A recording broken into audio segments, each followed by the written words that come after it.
નમસ્તે બધા વિદ્યાર્થી મિત્રો, બાળ મિત્રો. તો આપણે અંગ્રેજી ભાષાની અંદર હેલ્પિંગ વર્બ વિશે વિગતે અભ્યાસ કરી રહ્યા છે. Helping verbs in English. તો આ લગભગ ત્રીજો વિડીયો હશે હેલ્પિંગ વર્બનો. એમાં આપણે પહેલા દિવસે પર્સનલ પ્રોનાઉનમાં એમ ઇઝ આર ક્યાં વપરાય છે એનો અભ્યાસ કર્યો. બીજા દિવસે વોઝ વર ક્યાં વપરાય છે એનો અભ્યાસ કર્યો. ત્રીજા દિવસે ડુ ડઝ ડીડ એ ક્યાં વપરાય છે એનો અભ્યાસ કર્યો. અને આજે ચોથા દિવસે હેલ્પિંગ વર્બ છે have has. Total helping verb છે એ પહેલા પરિચય મેળવી લે. એટલે હેવ હેઝ નો પ્રયોગ આજે કરશું. પહેલા આપણે જોયું તો એમ is are. Ready? બીજા દિવસે was and were. આ હેલ્પિંગ વર્બનો અભ્યાસ કર્યો. ત્રીજા દિવસે do, does and did. આટલા હેલ્પિંગ વર્બનો અભ્યાસ કર્યો. અને હવે આજે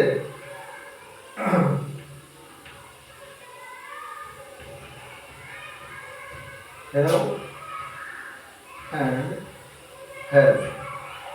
આજે આપણે have and has વિશે વિગતે અભ્યાસ કરીએ. તો સૌપ્રથમ have has છે શું એનો આપણે પરિચય મેળવીએ. તો have એ મુખ્યત્વે હેલ્પિંગ વર્બ પણ હોય છે અને ક્યારેક ક્યારેક એ મેન વર્બ પણ બની જતું હોય છે. તો બે રીતે આપણે અભ્યાસ કરીએ. મુખ્ય ક્રિયાપદ હોય ત્યારે એની ભૂમિકા શું છે અને સહાયકારક ક્રિયાપદ હોય છે ત્યારે એની ભૂમિકા શું છે એ વિગતે અભ્યાસ કરીએ. એ પહેલા આપણે પર્સનલ પ્રોનાઉનમાં ક્યાં હેવ લાગે અને ક્યાં હેઝ લાગે એનો અભ્યાસ તો કરવો જ પડશે. બરોબર. તો હવે આપણે બધાને ખબર છે કે એક વચનના સર્વનામો કયા અને બહુવચનના સર્વનામો કયા. રેડી? તો એક વચનના સર્વનામો હવે તમને ખબર પડી ગઈ હશે બધાને. એક વચનના સર્વનામો છે આઈ. આ યુ છે ને એક અપવાદ છે એટલે અત્યારે આપણે અહીંયા રાખીએ છીએ પણ એ બહુવચનમાં આવશે. આઈ, વી, પછી હી, શી, ઇટ. બરાબર. પછી બહુવચનના સર્વનામો ખબર વી. રેડી? આ એક વચન છે, વી બહુવચન. આ યુ જો એક વચનમાં પણ આવે છે, બહુવચનમાં પણ આવે જ છે. અને આ બધાનું બહુવચન ધ્યેય થાય છે. અને પ્લુરલ નેમ એટલે બહુવચન કોઈ પણ નામ હોય એ અહીંયા આવશે, એક વચન નામ આવશે. પેલા આટલા સર્વનામો કહેવાય. સર્વનામ તો આપણને ખબર છે કે નામના બદલે વપરાય એને સર્વનામ કહીએ. તો આ સર્વનામ છે. બરાબર. તો ક્યાં હેવ આવે જોઈએ. આઈ છે, આઈ સબ્જેક્ટ છે, એની સાથે હંમેશા હેવ આવશે. બરાબર. આઈ સાથે હેવ. I have. પછી યુ. યુ ભલે એક વચન છે પણ યુ છે ને હંમેશા એ હેવ ને ફોલો કરશે. બરાબર. You have.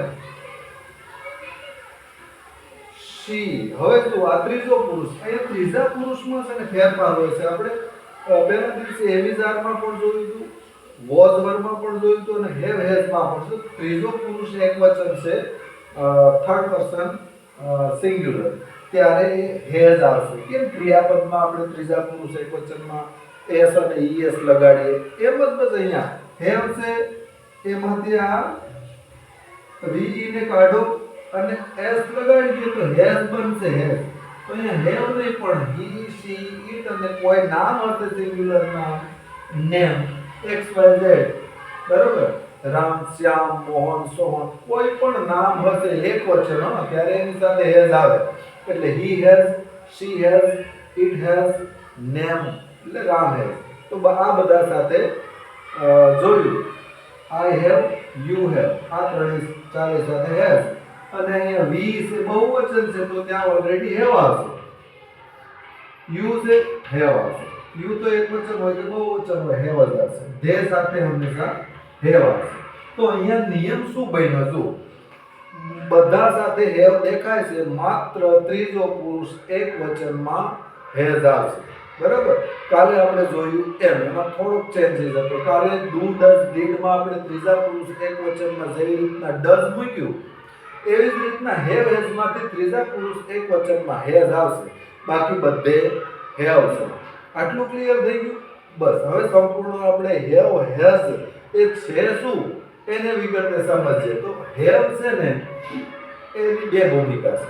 એક તો સહાયકારક ક્રિયાપદ તરીકે આવે અને મુખ્ય ક્રિયાપદ તરીકે આવે. તો અહીંયા જે આ કોષ્ટક દેખાય છે એ છે મુખ્ય ક્રિયાપદ. તો હવે જોઈએ આઈ હેવ આવું લખેલું આવે તો એને કહેવાય મારી પાસે.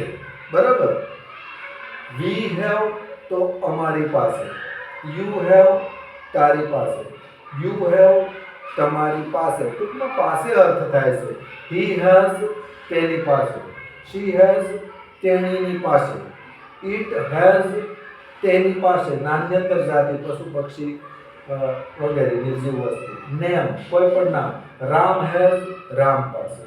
બરાબર. એ રીતના વી હેવ અમારી પાસે, યુ હેવ તમારી પાસે અને ધે હેવ તેઓની પાસે. તો અહીંયા પાસે અર્થ છે. બરાબર. વાક્ય અધૂરું છે પણ અહીંયા મુખ્ય ક્રિયાપદનો રોલ છે આ હેવ હેઝનો. બરાબર.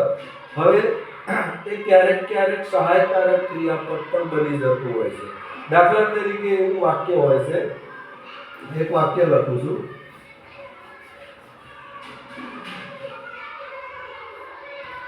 I have done my homework. આવું વાક્ય છે. બરાબર. જો અહીંયા વાક્યમાં અહીંયા પણ હેવ તો આવેલું જ છે. બરાબર. I have done my homework.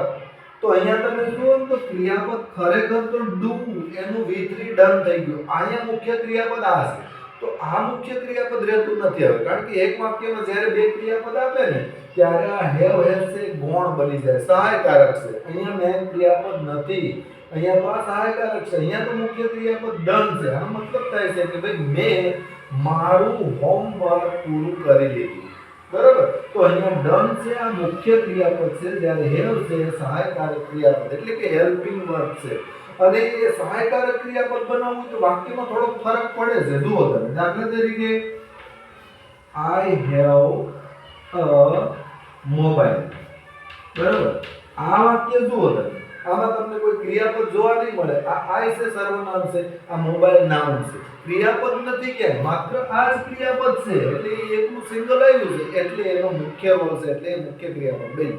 બરાબર. આઈ હેવ અ મોબાઈલ, મારી પાસે એક મોબાઈલ છે.